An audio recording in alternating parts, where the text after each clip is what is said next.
Ciao Juventini of the world, my name is Giuseppe, welcome back on the channel. The day after the loss of Juventus against Lazio 2-1, but in the same time the qualification to Coppa Italia from Juventus that is opening a lot of possible beautiful doors. We'll speak about the game of yesterday, that was a shame. The performance of yesterday or the non-performance of yesterday was a shame. We'll come back on the doubtful choices from the starting 11 of Max Allegri that were confirmed in the initial minutes. We'll come back on the post-game words of Max Allegri that I didn't agree with, and a lot of Juventini didn't agree with, and also about a possible change of era. Pay attention from Giuntoli. So a lot of things to speak about in today's video. Maximum of like if you didn't yet. Please continue to support the channel by subscribing, by commenting, by sharing your thoughts with a lot of respect, of course, but sharing your honest thought here, because now we start with the good news, probably the best news. Possibly the best news. And pay attention, because best news, good news, you always have the reverse of the medal. What is the best news? Qualifying to Champions League. If we finish in the top 4, top 5, well, thanks to the win of the qualification to the Coppa Italia of yesterday, we have a minimum of 51 games to play in season 24-25. If we know that the game of Coppa Italia final will see Juventus playing this season 43 games, while going to a minimum, if we qualify to Champions League, I repeat, a minimum of 51, it's already much more than this season. That's a minimum. The maximum games that can be played possibly next season, Utopia, of course, it's 69. We are speaking about more or less 50% more games that we will play this season. How are they divided? Again, if we qualify in Champions League, I repeat it because 38 games of Serie A, between 8 and 17 of Champions League, 8 if we are eliminated in the group stage, 17 if we reach that final of Champions League, 1 in Coppa Italia if we are eliminated at the first round, 5 of Coppa Italia if we reach the final as we are doing this year, between 1 and 2, because yes, thanks to yesterday, we also qualify. We have that ticket to the Super Coppa that will be played in January in Saudi Arabia. 1 if you are eliminated in the first game, 2 if we reach the final, and then 3 guaranteed games in Club World Cup, 3, 7 if we reach the final there. So between 51 minimum and 69, which brings us a lot of visibility, of exposure, a lot of benefits. But on top, and especially, a lot of entries, financial entries that are extremely important for Juventus, which Giuntoli is repeating, which Allegri is repeating, which Scanavini is repeating, Elkan is repeating, everyone. We are needing in money. We need money, and participating in more competition, well, it brings you more money. Now I have the reverse of the medal, of course. The beautiful words, the beautiful promises that they were starting to let us believe in from Club World Cup, from FIFA, guaranteeing a 4 billion euro to divide between the 32 participants, of course, depending where you finish in that tournament. But a minimum for the participants, just because you are qualifying of 50 million euro, we are at the moment far from. Because at the moment they are doing a prediction between the 1.2 and 1.5. Of course, we are still far away. That tournament will be played in more than 1 year. So they will try to negotiate to find other sponsor, to invest more money, to guarantee higher increase. But at the moment we are speaking about a 15-20 million euro just to participate. That is far from the 50 million euro that we were speaking about a few weeks ago, before being sure to participate to that competition. That's a gap of 30 million euro. The most cautious clubs that are participating, they are taking 50 million euro in the books, and they are forecasting them like, okay, that's a possible bonus that we have when they will be confirmed. The most optimistic one, 20. It's far, huh? It's long. It's way different of what we are speaking. At the moment, they are in negotiation with Apple. That could be for the very first time give a big tournament in exclusivity. So if you want to watch these games, maybe, probably, it will be only on Apple TV and not on other usual channels that you are used to. Now, we go with the game of yesterday, because if we read the 3 papers of today, we already understand how the game went. Just with the 3 papers, we can close the video. The first one, Gazzetta dello Sport. Juve, it is a final. Under brackets, but if you play the way you did, you lose it. They are correct, because yesterday was a total disaster. The second page, Corriere dello Sport, una botta di Max. To say it a bit, to translate it a bit, which you can't, literally, it's a lot of luck. And that's what we had yesterday. Lazio won, but it's Juventus, thanks to a goal of Milik, that is actually giving the qualification to Champions League. Look at the changes. Arkadiusz Milik that is entering at the 82nd minute. Arkadiusz Milik that is scoring at the 83rd minute. Usually, in the past, I would have told you, Max Allegri did it again. The genius of Max Allegri, understanding the game, understanding the moment where you need and when you need to change, to insert a player. And a lot of time in the past, he showed us that he had always these winning changes. This time I can't. I can't go towards that theory of it was a genius move. At the end, it pays. It pays off because he's entering and he's scoring. But when we see the management of the changes of yesterday, we can speak about it. About Yildiz, when does he enter? We can speak about the entry of Timothy Weah, that he enters at the 70th minute and it's a total disaster. A lot of luck yesterday. And then you finish with Gazzetta dello Sport, the third page, is saying, Juve, quanta fatica. Juve, how much difficulties, how much suffering, how much pain to qualify, and it's true. And we could anticipate it yesterday because I told you since a few days now, if Juventus concede in the beginning of the game, in the first 15 minutes, we lose the game. I can guarantee you that we lose the game. And at the end, we lost the game. It was so predictable. Yesterday, when we watched the predicted lineup and then the confirmed lineup, and you see an Alexandro there, you see a Kostic there, you know, especially in Cup, especially with the history, that something will go wrong. And what we predicted, it happened at the end. I am always someone that is saying, wait before the negativity, wait before the whistle that you have the 90th minute, and then you judge on the performance. But sometimes, guys, you just know. And yesterday it happened. There was one thing that people didn't see immediately. I saw the lineup and I said, this is not the 3-5-2 again, because we gave up on that 3-5-2 since really long. And yesterday, especially when you're seeing the average position of the player, we are playing clearly a 4-4-2 with Cambiaso on the right side as a right back, with Kostic that is a bit more higher in that 4-4-2 because Alexandro is paying attention, is covering his back in that 4-4-2 with central defenders Danilo and Bremer. In the middle of the field, you have a Locatelli that is a bit more in back. You have a Rabiot that is playing in that double pivot, but a bit more up front. Then you have Weston McKennie that is playing wide, or playing. The first half, we didn't see him. Totally on the right side. And then the duo, Dusan Vlahovic and Federico Chiesa on top, clearly. The game starts. How does it start? It's strange, huh? I was expecting a Lazio full power. A Lazio full power immediately to come back from that 2-0 that they were losing in the beginning of the game because of the home way from that first leg. They don't. Strange. Knowing a coach like Idor Tudor, they don't. But Juventus neither. So I was not hoping, but I said, who knows? Maybe there is a surprise. It's Juventus that will see that will understand it, and they will go in the first minute really fast, really strong to score that goal, and then tranquilly we can already focus on the Milan that will have no defense on Saturday. Sloppy game in the entry. A bit you, a bit me, without any intention to do something. Can we speak about Lazio better? No. Can we speak about Juventus better? No. They were studying as if you don't play it against them like already 2 times in the last month.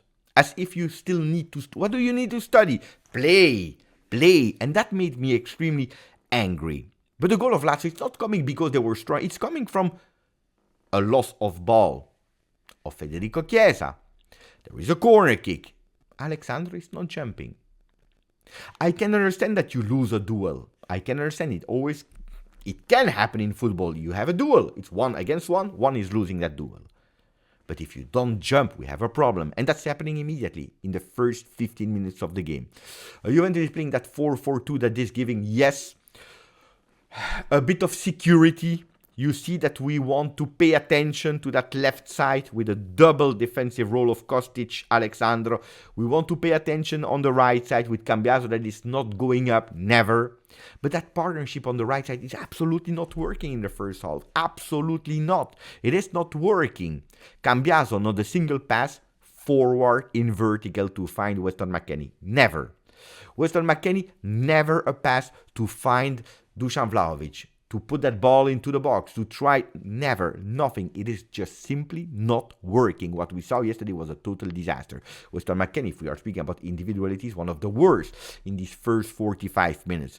With 18 balls touched, 14 passes, 9 succeeded, 64%. He was missing what he could miss, he missed it. Then, am I blaming Weston McKennie for the entire season? No, I'm blaming Weston McKennie for the game of yesterday, like I'm blaming much more players, like an Alexandro, who were the only one to save themselves from that first half. Adrien Rabiot, Gleison Bremer, and Mattia Perin, that is keeping us alive, because we are doing another mistake there in that first half. A huge mistake at the 44 that could have seen us going to the locker room on a 2-0. Luckily, Perin is there, and what a second goalkeeper that we have. What a second goalkeeper that we have. But not a beautiful first half. We are okay with losing 1-0. You are expecting that in that second half you do much better, that you enter with other intention, and no. Because even the best ones, like Bremer, they disappear in that second half. Missing. Yesterday, sloppy. Not only Bremer, the team, sloppy. Confusing. Wrong or no approach in both halves. The start from the first half, the start from the second half. Individuals mistake, a repetition of one mistake after the other. One mistake after the other. There is no gameplay, there is no idea. Yes, we saw a few beautiful combination in that first half with Vlahovic going with the only shot on target for the first half, going on the goalkeeper. Should have done much better. You see that there is something that can happen, but we see it one time every 5 games. That's not enough. That's not enough. Wrong initial lineup. I told you, wrong initial lineup. I tell you something. Whoever will come next season, whoever will sit on the bench of the Bianconeri, he will have a lot of work. He will have immensely a lot of work, starting from here, the head. Because yesterday I saw again players with fear in their eye. Players that were avoiding to ask for the ball. Players that didn't know what to do with the ball. The basic fundamentals of a simple control, of a simple pass. Look at Kostic at a certain moment taking that ball off the left side, missing that pass. We still don't understand to who he's passing. Look at Bremer, that is one of our most valuable players with a fantastic season. Yesterday, he enters that second half a total disaster before coming back. Yesterday, again, shows that we will need a lot of work for whoever will come on the bench of Juve, and Giuntoli will have a lot of work next season with, first of all, big decisions to take. Who will sit on the bench of Juve? And then big decision, who will go out of Juve? Who will enter Juve? He will have a lot of work on the Mercato session and on the technical staff decisions. A lot of work. It will not be an easy one. People that are thinking up, and we change it one person and it's over, pay attention. Hopefully it will work. We will have that alchemia, but we are at the moment, we are far from that. Look at the individuals. Look at your individuals. If your best man of yesterday, according to Gazzetta dello Sport, have a rating of 6.5 and it is Milik because he touched one ball, that winning goal, we have a problem. 5.5 for Danilo, 5 for Bremer, 5 for Cambiaso, 5 for McKennie, 5 for Locatelli, 6 for Rabiot, 5 for Kostic, 5 for Vlahovic, 5 for Chiesa, 6.5 for Weah. That honestly, it's because of that fantastic shot assist of Weah, that this was incredibly beautiful. Luckily, that combo Weah Milik is working, that is giving us that qualification, but Weah, how he enters, is absolutely not at the level of Juve. Can we now be honest? That performance at 6.5 is saved by that assist, but the performance is absolutely not how you enter a game. You enter, especially after Cagliari, where you received a big chance and you threw it away. You enter with sloppy passes, with not the good power, the good intention, the good intensity. A lot of work, a lot of decisions. Federico Chiesa, he has that moment of magic, and Max said it yesterday. You keep him because at any moment he can invent something, and you need him. And he's totally correct. But the game of yesterday of Federico Chiesa is not great. Yes, he's still there, and that magical moment is giving it with the assist to Vlahovic. It's true. But Chiesa yesterday, 7 attempted dribbles, only 2 succeeded. 13 duels, only 3 won. And this is something that I'm repeating you, that we are not speaking about, but I'm repeating you. Every duel, Chiesa is losing the duels, is losing his attempts to dribbles. Yesterday, he won the ball 5 times, he lost it 16 times. needs to do much better. And that's where I start to think, when will we see a Kenan Yildiz in duo with Dusan Vlahovic? When will we see these guys together? I'm not even asking for 3 men up front this season. Hopefully next season, Dusan, Federico Chiesa, Yildiz. But this will not happen this season, except when we already qualified, maybe, if we qualify. But when can we see Kenan from the start? I was hoping to see him in Coppa Italia. We didn't see him. Will he play against Milan? I'm not sure. I don't know. Could be. But when will we see him? We are about to give him the number 10, but we are not ready to let him play more than a handful minutes in Coppa Italia. Luckily, Milik is deciding. Luckily. Il Re di Coppe, that's how I called him yesterday. The King of Cup. Then you see the players, it's not that they don't want to, you see them with the celebration. You see Federico Chiesa, that I want to give a lot of credit, as I said yesterday, about when he subbed out at the 91st minute, he's going out and he's going with a celebration, encouraging his team. That's what we want to see. That's what we want to see for the remaining games that we have. 5 in Serie A and 1 in Coppa Italia. That's the spirit of these last minutes, of that anger, but show it from the beginning, not at the end. Because we are not sure if that end will happen. Yesterday, Max was a mix between anger and happiness. And then he said, the result of this game, the qualification to the final, will help us to finish also Serie A in a good way, because at the moment we didn't qualify yet. He also said, losing or being eliminated yesterday would have a negative impact on the remaining part of the season. Look, I don't know how more negative impact the result of yesterday could have been on what we are showing in Serie A at the moment. I don't know. Cagliari, Torino, 12 points in 12 games. I don't know. I was maybe hoping that in Coppa Italia we would have another face, as we showed in the 3 first games of Coppa Italia. Yesterday we didn't. Yesterday it was the Serie A version of Juventus. So what Juventus can we see against Milan? What Juventus can we see against Roma, against Salernitana, against Bologna, against Monza? And I don't agree with Max, and I was pissed off with Max when yesterday he said after the game, the expectations of this Juventus is probably our own mistake, because we did too many points in the first round of Serie A. I always said here on the channel that the team was overperforming. Some people were criticizing me, Beppe, what are you speaking about? Yeah, we were overperforming. We were doing much better than what we are. But now, you can't say we were doing too many points. This is not possible. I can't even understand what he started to. You just don't say it in front of microphones.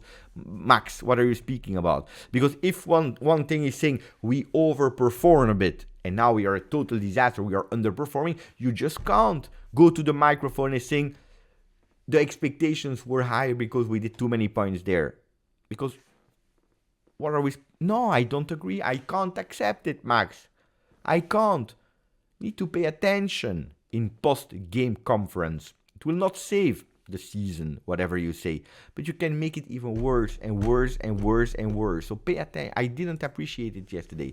What I appreciated from Juve, and that's the last chapter to close the long video, the post-game of video of yesterday, should have been the first thing I started with, but I wanted to keep it to the end because I'm sure that we will speak again about it in the future. Cristiano Giuntoli yesterday spoke in front of the microphones, and that's one of the change of communication. Let's see if it will give continuity or it will be an exception. But yesterday he said, some questionable referee choices, where we obviously never talk about, but things are so obvious. It's not correct to go into it, but things are really evident. We are the only team that VAR has never intervened for. Taking a position, and especially after what we heard, or the Italian people heard, because there is that open VAR, show where we heard the audio of that contrast, Mina Alcaraz, in the beginning of the game. Bam! Niente. Si tiene la faccia ma non è niente. Nothing we hear on the audio of VAR. He's holding his face, but there is absolutely nothing. He's just swiping. Mina was swiping. That's it. Mina was swiping. A bit alla Berardi, eh? He swiped. He didn't go. He swiped. These are the words on VAR with all the images. With all the images at disposal, with the guy that is bleeding on the ground, with the guy that needed 2 points, he's just swiping. And maybe if you're wrong, in analyzing the first time that you didn't check, which should not be because you're VAR. You should be the eyes of the correct thing. When you see the guy on the ground with an open head, with the blood that is coming from everywhere, maybe you're saying, wait, maybe I was wrong, let's check it again. But if the VAR is telling you there is nothing, he's just holding his face, the defender is taking the ball, he just swiped, we have a problem. And then, of course, that we should not complain in the priority about the referee decision. Should never be. First, you look in your home. First, you look at what you can do better. And there is a lot of things that we can do better. But then, when you speak about it, when we spoke about it, when we identify our own problems, we should also speak about, we should also underline the things that are not correct. And io sono stufo. I can't anymore. Because it's not just the game against Cagliari. It's years and years and years and years. And I will tell you even more. Since the introduction of VAR. Guys, that was it for an extremely long video. I hope you enjoyed it. If you're still there, let me know in the comment that you're still there. I'm here. Let me know I'm here. Thank you. Grazie, forza. Juve.